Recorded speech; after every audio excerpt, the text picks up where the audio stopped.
At nagbabalik ang PTV Sports. Sa NBA, seryoso ang Los Angeles Lakers na makabook ng meeting kay former NBA MVP Kevin Durant. Target ng Lakers na makausap si Durant at ang kanyang representatives sa July 1 at kumpiyansa raw ang kupunan na makakausap nila sa isang meeting ang NBA star. Ito ay kahit pa wala silang listahan ng mga kupunan na haharapin ni Durant sa pagbubukas ng free agency sa Biyernes. Maliban sa Lakers, umaasa rin ang Atlanta Hawks na makausap si Durant.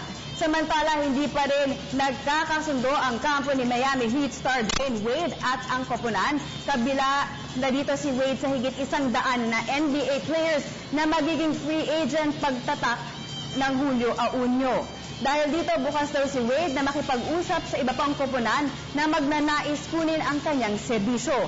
Gayunpaman, ilang koponan na ang nag-aalinlangan na kausapin si Wade dahil na rin sa hindi nila alam kung seryoso itong umalis sa Heat, lalo't naglaro ito para sa Miami sa loob ng 13 seasons at nanalo pa ng 3 titulo.